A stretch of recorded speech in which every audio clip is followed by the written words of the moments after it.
apa hukum menghadiahkan bacaan Al-Fatihah kepada mayit? Tadi kita telah sebutkan bahwa membaca Al-Quran termasuk di antara ibadah yang tidak bisa diwakilkan. Maka kalau si A tidak bisa baca Quran, dia tidak bisa mewakilkan saya, tolong dong bacakan Al-Quran untuk saya. Tidak bisa. Kalau saya ngajari dia bisa. Kalau saya membacakan Al-Quran dalam arti biar dia mendengar Al-Quran yang saya baca, bisa. Dan itu sebagaimana yang menjadi kebiasaan para ulama di masa silam, termasuk Rasulullah SAW. Beliau melakukan tadarus dengan Jibril alaihissalam. Sehingga Jibril mengajarkan Al-Quran dan Nabi SAW menirukan. Demikian pula yang terjadi antara Nabi SAW dengan sahabat. Beliau pernah meminta Ibnu Mas'ud untuk membacakan Al-Quran, lalu beliau mendengarnya. Beliau juga pernah membacakan surat Lam yakunil ladzina kafaru, surat Al-Bayyinah kepada Ubay bin Ka'ab. Yang itu dalil bahwa bentuknya adalah memperdengarkan Al-Quran kepada yang lain.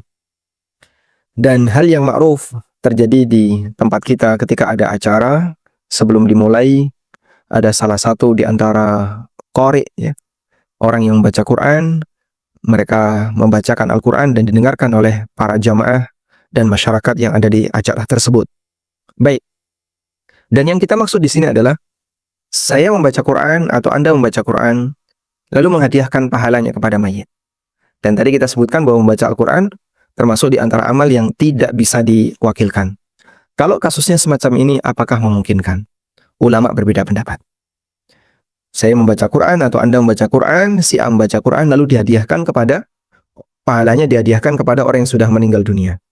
Kita akan sebutkan secara ringkas keterangan yang disampaikan oleh para ulama. Yang pertama, dalam mazhab Hanafi. Ulama Hanafiyah menegaskan bahwa mengirim pahala bacaan Al-Quran kepada mayit hukumnya diperbolehkan dan pahalanya sampai.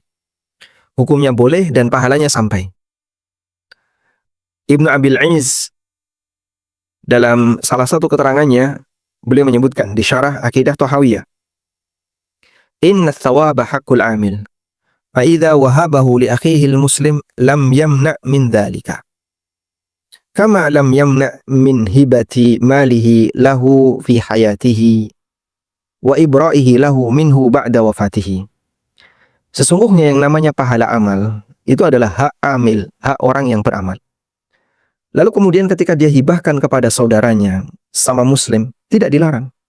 Sebagaimana ketika dia menghibahkan harta milik dia kepada orang lain ketika dia masih hidup. Atau ya, dia membebaskan tanggungan temannya muslim yang telah meninggal dunia. Sehingga di sini kita bisa lihat bahwa Imam Ibnu Abil Is Al-Hanafi, beliau mengkiaskan, menghadiahkan pahala amal itu sebagaimana orang menghadiahkan harta. Sebagaimana orang menghadiahkan uang, sebagaimana orang menghadiahkan makanan, dan seterusnya. Ini keterangan dalam mazhab Hanafiyah. Saya anggap keterangan Ibnu Abil Is sudah mewakili pendapat mazhab Hanafiyah. Berikutnya kita beralih ke pendapat mazhab Malikiyah. Imam Malik menegaskan bahwa menghadiahkan pahala amal kepada mayit hukumnya dilarang dan pahalanya tidak sampai. Karena itu tidak bermanfaat bagi mayit. Sementara sebagian ulama Malikiyah membolehkan dan pahalanya bermanfaat bagi mayit. Sehingga ada dua pendapat dalam Malikiyah. Dalam Minahul Jalil, Al-Qarrafi membagi ibadah menjadi tiga. Yang pertama, ibadah yang pahala dan manfaatnya dibatasi oleh Allah. Hanya berlaku untuk pemiliknya. Dan Allah tidak menjadikannya bisa dipindahkan atau dihadiahkan kepada yang lain. Contohnya adalah iman. Iman, tauhid, Islam itu tidak bisa dihadiahkan kepada yang lain. Nafsi-nafsi, masing-masing pribadi harus mengupayakan itu. Yang kedua, ibadah yang disepakati ulama pahalanya bisa dipindahkan dan dihadiahkan kepada orang lain. Contohnya ibadah maliyah, bayar zakat, sedekah, kurban, dan seterusnya yang tadi sudah kita bahas. Yang ketiga, ibadah yang diperselisihkan oleh ulama, apakah pahalanya bisa dihadiahkan kepada mayit atau tidak, seperti bacaan Al-Quran. Kemudian kata Al-Qarrafi, Imam Malik dan Imam Asy-Syafi'i melarangnya. Kata Al-Qarrafi, Imam Malik dan Imam Asy-Syafi'i melarangnya. Selanjutnya Al-Qarrafi menyebutkan dirinya bahwasanya beliau lebih menguatkan pendapat yang membolehkan. Beliau mengatakan, "Wa yanbaghi lil insani alla yatruka fala'alla al-haqqa huwal wusulu fa innahu mughayyab." Selayaknya orang tidak meninggalkan praktek ini. Jadi kata beliau, silahkan dihadiahkan untuk mayit. Semoga pendapat yang benar adalah bisa sampai. Karena ini perkara gaib. Ini kata beliau. Jadi, kalaupun tidak sampai, yang membaca insya Allah tetap dapat pahala. Kalaupun sampai, walhamdulillah, mayit bisa mendapatkan manfaat darinya. Baik. Ada juga sebagian ulama Maliki yang berpendapat bahwa menghadiahkan pahala bacaan Al-Quran tidak sampai kepada mayit. Hanya saja ketika yang hidup membaca Al-Quran di dekat mayit atau di kuburan, maka mayit mendapatkan pahala mendengar bacaan Al-Quran. Namun pendapat ini ditolak oleh Al-Qarrafi karena mayit tidak bisa lagi beramal. Sehingga mana mungkin dia bisa dapat tambahan pahala dengan mendengarkan Al-Quran. Dan Nabi SAW mengatakan, "Idza matal insan inqata'a amaluh." Apabila manusia itu mati, maka terputus amalnya. Sehingga jangan dipahami kalau orang baca Al-Quran di kuburan, mayit mendapatkan pahala karena menyimak bacaan Al-Quran, itu tidak mungkin. Sebab orang yang sudah mati amalnya terputus, sehingga dia tidak bisa lagi beramal. Baik, kita beralih ke pendapat Syafi'iyah. Pendapat yang masyhur dari Imam Asy-Syafi'i rahimahullah, bahwasanya beliau melarang menghadiahkan bacaan Al-Quran kepada mayit dan itu tidak sampai.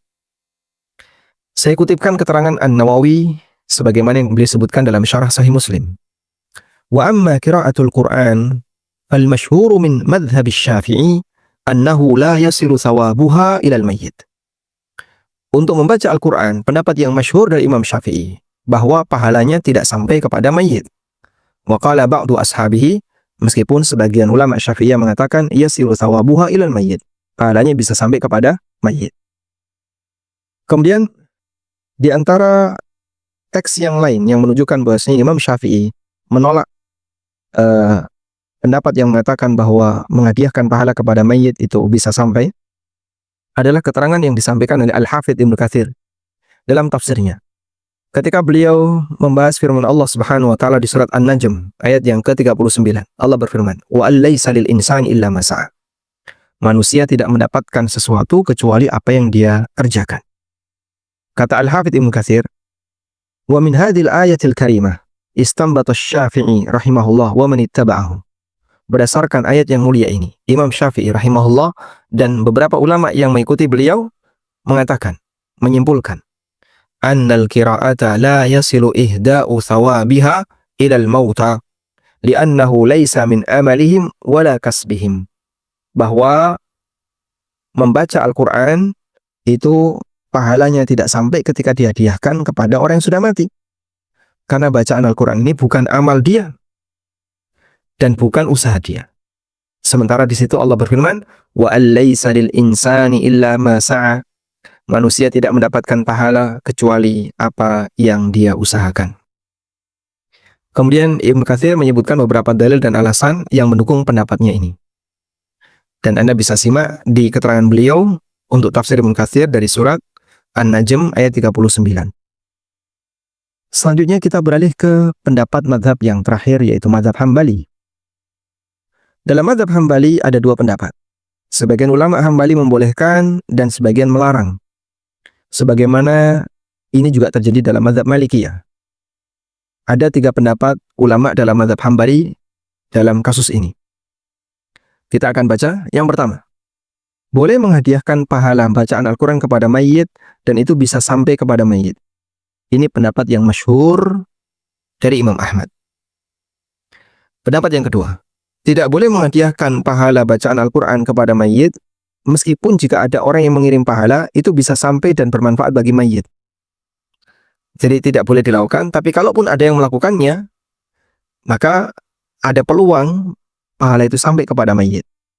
Dan ini adalah pendapat, kata Al-Buhuti, ini adalah pendapat mayoritas ulama Hambali. Yang ketiga, pahala tetap menjadi milik pembaca, yaitu orang yang hidup tadi, hanya saja rahmat bisa sampai kepada mayit. Ini pendapat yang ketiga dalam mazhab Hambali.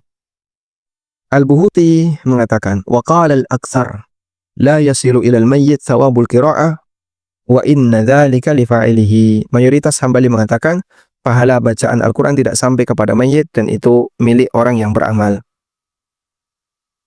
Sementara Ibnu Qudamah mengatakan wa ayyu qurbatin fa'alaha wa ja'ala thawabaha lil mayyit al-muslim nafa'ahu dzalik. Ibadah apapun yang dilakukan oleh si A, lalu dia jadikan pahalanya untuk mayit yang muslim, maka mayit muslim itu bisa mendapatkan manfaat darinya.